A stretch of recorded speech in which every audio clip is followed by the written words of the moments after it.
Hello সিভিলিয়ানরা, welcome to প্রযুক্তি solution by civil ভাই। So আজকে ক্লাসে আমি আছি মোহাম্মদ সাকিবুল ইসলাম ভাইয়া। সো আজকে আমরা নিয়ে আসছি তোমাদের পরবর্তী পার্ট, অর্থাৎ আমরা কিন্তু স্ট্রাকচার মেকানিক্সে অলরেডি দুইটা পার্ট শেষ করে এসেছি। নাম্বার 1 হচ্ছিল আমাদের অধিক ও দিক রাশি, নাম্বার 2 ছিল আমাদের কি এটা যে বলের ফোর্স সিস্টেম, দেন নাম্বার 3 এখন আমাদের যে বিষয়টা আছে সেটা হচ্ছে বলের সাম্যাবস্থা। সো এখন আজকে আমরা বলের সাম্যাবস্থার তারই একটা ম্যাথ নিয়ে এসেছি। সো আমাদের আরও একটা ম্যাথ ছিল এর আগেও, সো ওই ম্যাথটা দেখছি অনেকটা ইজি ছিল, এই কারণে আমি ওই ম্যাথটা দেখি নাই, ঠিক আছে। ওই ম্যাথটা তোমাদের করাচ্ছি না। সো ওই ম্যাথটা তোমরা ইজিলি পারবা, কেননা ওটা হচ্ছে একদমই বেসিক একটা ম্যাথ। সো তাহলে আজকে আমরা করব এই যে ম্যাথটা তোমরা দেখতে পাচ্ছ, এই ম্যাথটা। সো এইখানে বলা হয়েছে কি সেটা আমরা দেখব একটু পরে, তবে তার আগে এটা করতে গেলে আমাদের যে বিষয়গুলো জানা দরকার সেই বিষয়গুলো আমরা প্রথমত জেনে নিব। ওকে, সো প্রথমত দেখো, আমরা ম্যাথমেটিক্স 1-এ কজের কিছু সূত্র পড়ছিলাম, কজের, ঠিক আছে, কজের সূত্র। অর্থাৎ কীরকম কজের সূত্রটা, যদি আমার একটা ত্রিভুজ থাকতো, ওকে, যে কোনো একটা ত্রিভুজ যদি থাকে A B and C, okay, so এবং এই বাহুগুলোর মান যদি দেয়া থাকে, সো এ এর বিপরীত বাহুর মান আমাদের কি হয় স্মল এ, বি এর বিপরীত বাহুর মান আমার হয় স্মল বি, অ্যান্ড সি এর বিপরীত বাহুর মান হয় আমার স্মল সি। তাহলে এরকম যদি অবস্থা হয়, তাহলে আমরা এই যে এ কোণ, বি কোণ অ্যান্ড সি কোণ, এই কোণগুলোর মান ইজিলি বের করতে পারতাম একটা সূত্র প্রয়োগ করে। সেই সূত্রটা কি ছিল, যদি আমরা এ কোণের মান বের করতে চাই, অর্থাৎ কোণ এ যদি বের করতে চাই, তখন আমাদের সূত্র আসতো কি কজ ইনভার্স 1, কজ ইনভার্স 1, এখানে কি আছে এ বাদে কি আছে আমাদের বি আর সি, তাই না, বি সি। সো আমরা কি করব, B square plus C square minus আমাদের কি হয় এ স্কোয়ার বাই কি হয় নিচে আসে 2bc, তাই না। এখন যদি ঠিক সেমভাবে আমরা কোন বি নির্ণয় করতে চাইতাম, তখন আমাদের কি করতে হইতো, জাস্ট এইখানে কজ ইনভার্স 1, দেন এখানে বি আছে, তো বি বাদে আর কি আছে ভাইয়া, এ আর সি থাকে, তো আমরা কি করি এ স্কোয়ার প্লাস সি স্কোয়ার, আর বি যেটা আছে ওইটা মাইনাস করে দিই, বি স্কোয়ারটা মাইনাস, দেন তারপরে আসে টোয়াইস এসি, ঠিক আছে। তাহলে এরকমভাবে কিন্তু আমরা সূত্র প্রয়োগ করে মূলত আমরা কোণের মান বের করতাম, তাই না। সো এটা গেল আমাদের কি প্রথম একটা বিষয়। সো এরপরে দেখো আমাদের যে বিষয়টা জানতে হবে এরপরে, সেটা হচ্ছে লেমির সূত্র, যেটা আমরা স্ট্রাকচার মেকানিক্সের 3য় অধ্যায়ে করে আসছি কিন্তু অলরেডি, ঠিক আছে। সো এই লেমির সূত্র আমাদের কি বলে, যে কোনো একটা বিন্দুতে যদি 3টা বল ক্রিয়া করে একই সময়, ঠিক আছে, একই সময় যদি 3টা বল ক্রিয়া করে, তাহলে এই যে প্রত্যেকটা বলের মান, যদি আমি এটাকে পি কিউ অ্যান্ড এটাকে যদি আর ধরি, ঠিক আছে, এদের প্রত্যেকটা বলের মান কি হবে, তার বিপরীত যে কোণ আছে তার সাইনের সমানুপাতিক। সো এর বিপরীত কোণ মনে করে এটা ধরলাম আলফা, এর বিপরীত কোণ ধরলাম তোমার বিটা, অ্যান্ড এর বিপরীত কোণ ধরলাম গামা। তাহলে এখানে বলছে কি প্রত্যেকটা বলের মান তার বিপরীত কোণের সাইনের সমানুপাতিক। তাহলে প্রত্যেকটা বল আমি ধরলাম মনে করো পি, কার সমানুপাতিক, তার বিপরীত কোণ কি আলফা, তাহলে এই আলফার কি সাইন আলফা, তাহলে সমানুপাতিক কি সাইন আলফা, এটার কি সমানুপাতিক। এরপর যদি আমি পরেরটা যাইতাম, সেখানেও আমাদের কি আসে আর, আচ্ছা কিউ সমানুপাতিক কী হবে সাইন, কিউ সমানুপাতিক কী হবে তার বিপরীত কী আছে বিটা, তাহলে সাইন বিটা, দেন এরপরে কী আছে আর, তাহলে আর সমানুপাতিক কী হবে তার বিপরীত কোণ হচ্ছে গামা, তাহলে সাইন গামা। তাহলে এখানে এখন যদি আমি পি ইকুয়াল এখানে একটা ধ্রুবক নিয়ে আসি তোমার তুলে, তখন আমার কী আসে তার মানে সমানুপাতিক তুলে, তখন আমার কে সাইন আলফা, এখানেও আমরা ওইটাই নিই ইকুয়াল কে সাইন বিটা, এখানে আর ইকুয়াল কে সাইন গামা। তাহলে এখন এইখানে আমরা যদি এখন কে এর মানটা বের করি, কে ইকুয়াল কী হবে আমার পি বাই সাইন আলফা, এখানেও দেখো কে ইকুয়াল কী আসবে Q by sine beta, and এখানে দেখো কে ইকুয়াল কী আসতেছে আর বাই সাইন গামা। তাহলে আমার সূত্রটা কী দাঁড়াচ্ছে, এখানে কিউ এখানে কিউ এখানে কিউ, তাইলে আমার সূত্রটা দাঁড়াচ্ছে কি ঠিক এরকম, যে সবগুলো বামপক্ষ সমান, তাহলে ডান পক্ষগুলো আমার সমান হবে, অর্থাৎ সূত্রটা দাঁড়াচ্ছে সাইন পি বাই কী আছে সাইন আলফা ইকুয়াল এই যে এটা Q by sine beta equal R by sine gamma. Okay, so এটা গেল আমাদের লেমির সূত্র। এবং লেমির সূত্র যখন আমরা প্রয়োগ করব, তার ক্ষেত্রে কিছু বিষয় অবশ্যই জানা লাগবে। সেটা হচ্ছে প্রথমত লেমির সূত্র প্রয়োগ করতে গেলে আমার এই 3টা বলের মাঝে যে কোনো একটা বলের মান আমার জানা থাকা লাগবে। সো প্রথম যে শর্তটা, লেমির সূত্র প্রয়োগ করতে পারবো কখন, নাম্বার 1 যেটা হলো আমার লেমির সূত্রের ক্ষেত্রে যে কোনো একটা বলের মান জানা থাকা লাগবে, যে কোনো একটি বলের মান জানা থাকা লাগবে। দেন দ্বিতীয় যদি বিষয়টা বলি সেটা হচ্ছে কি, এই যে লেমের সূত্রের ক্ষেত্রে যে তিনটা কোণের মান থাকে, ঠিক আছে, একটা কি আলফা, একটা বিটা, একটা কি গামা। সো এই যে তিনটা কোণের মান আছে, এই তিনটি কোণের মান অবশ্যই জানতে হবে। তিনটি কোণের মান অবশ্যই জানা থাকা লাগবে, অবশ্যই জানা থাকা লাগবে, ঠিক আছে। এই দুটো বিষয় অবশ্যই তোমরা লেমের সূত্র প্রয়োগের ক্ষেত্রে মাথায় রাখতে হবে তোমাদের। ওকে, তাহলে এখন আমরা চলে যাই আমাদের মেইন কাজে। ওকে, তাহলে আমরা ম্যাথটা সলিউশন করি। ওকে, লেটস সি। তাহলে এখন আমাদের যে বিষয়টা আসতেছে সলিউশন, ঠিক আছে। তোমাদের বেসিকটাও কিন্তু আমি এখানেই দেওয়ার চেষ্টা করলাম।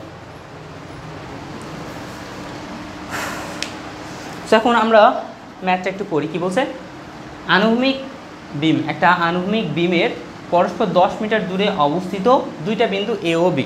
একটা আনুভূমিক বিম, এই যে এটা, এর কি 10 মিটার দূরে আছে এ ও বি।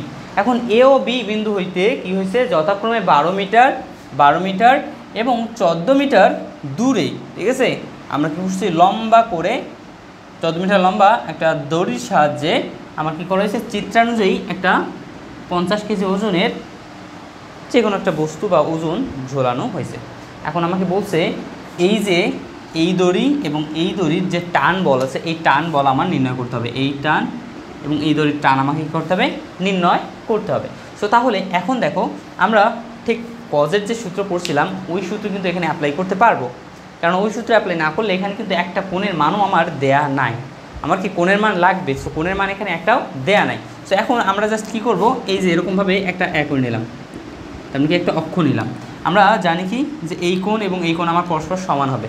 সো এটা কি আমার এ কোণ না, তাহলে এটা কি হবে আমার, এটা হবে আমার এ কোণের সমান। এটা কি বি কোণ না, এই কোণ আর এই কোণ কি পরস্পর সমান হবে কিন্তু আবার, তাহলে এটা হবে আমার কি বি কোণের সমান। অর্থাৎ এ কোণ এবং বি কোণ যদি পাই তাহলে আমি এই দুইটা কোণও পেয়ে যাচ্ছি। এখন এই দুইটা কোণ যখন পাবো তার সাথে এখানে 90 ডিগ্রি, এখানে 90 ডিগ্রি যদি যোগ করে দিই তাহলে টোটাল কোণ পাচ্ছি, এখানে টোটাল কোণ পাচ্ছি। অ্যান্ড এই কোণ তো আমরা অলরেডি পাবো যদি এই দুইটা কোণ পেয়ে যাই। কেন, কেননা আমরা জানি একটা ত্রিভুজের তিনটা কোণের সমষ্টি হচ্ছে 180 ডিগ্রি। তাহলে 180 থেকে এই দুইটা বাদ দিলে আমার ইজিলি এটাও চলে আসবে। সো এখন ওই কাজটাই করি, আমরা এখন কোণ এ বের করব। তাহলে কোণ এ যদি বের করি তাহলে আমার সূত্র আসবে কি, cos ইনভার্স 1 কী হবে, B square plus C square minus A square by 2bc সূত্র। তো এখন তাহলে আমরা এগুলো মানগুলো বসে দিই। cos ইনভার্স 1, আচ্ছা বি বলছে তাই না, বি কোণটা আমার, এই যে বি কোণের বিপরীত বাহু যেটা ওইটা হচ্ছে আমার বি, তাহলে বি কোণের বিপরীত বাহু হচ্ছে 12, তাহলে 12-র উপর স্কোয়ার প্লাস সি, সি কোণের বিপরীত বাহু হচ্ছে 10, তাহলে 10 স্কোয়ার মাইনাস এ কোণের বিপরীত বাহু হচ্ছে 14, তাহলে 14 square into 2 into BC, B এর মান হচ্ছে 12 অ্যান্ড সি এর মান হচ্ছে 10। তাহলে এখানে যদি আমি ক্যালকুলেশন করি, সো আমরা কীভাবে ক্যালকুলেশন করব, ক্যালকুলেশনটা আমাদের অবশ্যই করতে হবে প্রথমত এই যে কাজগুলো আছে, ঠিক আছে, এই কাজগুলো 12 স্কোয়ার, তোমরা ক্যালকুলেটর একদম চাপ দিবা যে 12 square plus 10 square minus 14 square, দেওয়ার পর ডিভাইড, তার মানে অ্যান্সার দিবা। অ্যান্সার দেওয়ার পর তোমরা কী করবা, একদম ভাগ চিহ্ন দিবা, ভাগ চিহ্ন দিয়ে এই যে বিষয়টা, এই বিষয়টা তোমরা ব্র্যাকেট দিয়ে গুণ করবা, ঠিক আছে, সরি ব্র্যাকেট দিয়ে গুণ করবা। তার মানে ব্যাপারটা তোমাদের ঠিক এইভাবে কাজ করতে হবে, সে আগে এইটা অ্যান্ড মাইনাস এইটা দিয়ে ইকুয়াল, ওটা দিয়ে আবার ভাগ চিহ্ন দিয়ে এইটা আবার ব্র্যাকেট দিয়ে তোমাকে দিতে হবে। দেওয়ার পর ওই যে অ্যান্সার পাইলা, তুমি এখন কি করবা, জাস্ট শিফট কজ চাপ চিবা, তার মানে কজ চাপ দেওয়ার পর দেন তোমার কজ ইনভার্স চলে আসলো অ্যান্ড সাথে অ্যান্সার প্রেস করবা, ইকুয়াল দিবা, তাহলে তোমার এখানে এর মান ইজিলি চলে আসবে। সো এর মান এখানে আমার কত আসে, এর মান এখানে আসে 78.46 ডিগ্রি, 46 ডিগ্রি। ঠিক সেমভাবে আমরা বি এর মান বের করতে পারবো। তাহলে এই কোণের মান আমি কত পাইলাম, 78.46 ডিগ্রি। ঠিক সেমভাবে আমরা করবো বি এর মান। তাহলে বি এর মান যদি বের করি, কোণ বি ইকুয়াল আমার কী হবে, cos ইনভার্স 1, আমাদের এখানে এসেছে a square plus C square minus b square by 2ac equal, এখানে আমি মানগুলো বসিয়ে দিই, তাহলে এখানে আমার আসছে, আচ্ছা এপাশে করি, ওকে, এখানে যদি আমি এর মান বসিয়ে দিই, এর মান মানে কত, এর বিপরীত হচ্ছে 14, তাহলে 14 স্কোয়ার, সি এর বিপরীত হচ্ছে 10, তাহলে 10 স্কোয়ার মাইনাস কত আমার 12 স্কোয়ার বাই 2 ইন্টু 14 ইন্টু 10, তাহলে এখানে ক্যালকুলেশন করলে, আচ্ছা কজ ইনভার্সটা আমরা দেইনি, ঠিক আছে, কজ ইনভার্স 1। সো আমি এটা তোমাদের ক্যালকুলেশন করে দেখাবো, ঠিক আছে। সো ক্যালকুলেশন করে দেখি একটু।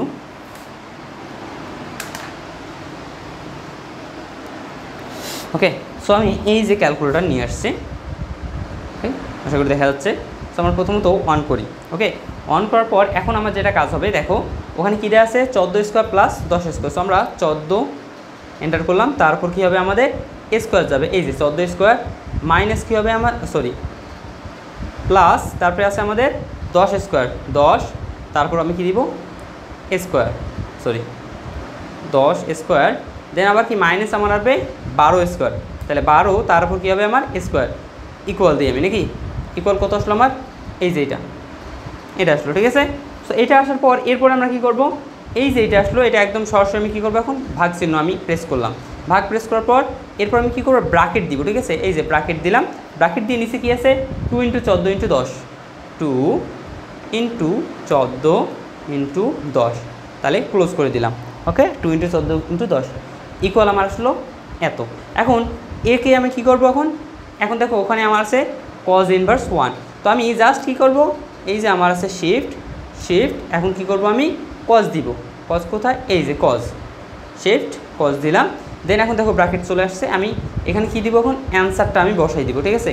এই যে দেখো এখানে তোমাদের অ্যান্সার আছে, এই অ্যান্সারটা এখানে চাপ দিবা, দিয়ে আবার ব্র্যাকেট ক্লোজ করে দিলে এই যে দেখো আমার এখানে অ্যান্সার কিন্তু চলে আসছে, আমি জাস্ট ইকুয়াল দিলাম, দেন আমার অ্যান্সার চলে আসলো 57.12। এভাবেই মূলত তোমাদের এখানে কাজটা করতে হবে, ঠিক আছে, এভাবেই এখানে তোমাদের কাজটা করতে হবে। তাহলে এখানে আসলো আমার 57.12 ডিগ্রি। তাহলে এই কোণের মান পাইলাম আমি কত, বি কোণের মান, এটা মান পাইলাম আমি 57.12 ডিগ্রি। তো এখন তাহলে ইজিলি এই কোণের মান আমি পেয়ে যাব। তাহলে কোণ সি ইকুয়াল কত হবে আমার, তাহলে কোণ সি ইকুয়াল হবে 180 ডিগ্রি মাইনাস কী হবে আমার এই দুইটার যোগফল, তাহলে মাইনাস কত আমার 78.46 ডিগ্রি প্লাস এখানে কত আছে আমার 57.12 ডিগ্রি। তাহলে মাইনাস করলে এখানে আমার কোনটা আসে কত, 44.42 ডিগ্রি। এটা হচ্ছে আমাদের কোণ সি এর মান। এখন এই চিত্রটাকে আমরা কী করব, সরলীকরণ করে নিয়ে আসবো। ওকে, তো সরলীকরণ করলে আমাদের আসে কীরকম, এরকম, তাই না। সো আমি এটা হচ্ছে আমার সিবি নাকি, তাহলে আমরা এটা বিসি ধরি, টিবিসি, অর্থাৎ আমার বিসি দড়ির টান, দেন এরপরে আছে এসি দড়ি এখানে, তাহলে টিএসি অর্থাৎ এসি দড়ির টান, এই দুটো আমাকে বের করতে হবে এবং এটার মান দেয়া আছে কত 50 কেজি। ওকে, 50 কেজি এখানে দেয়া আছে। এখন কোনগুলো আমরা একটু বসাই দিই। তো দেখো কোন সি এর মান আমি কত পাইছি, কোন সি এর মান 44.42, বসাই দিই 44.42 ডিগ্রি।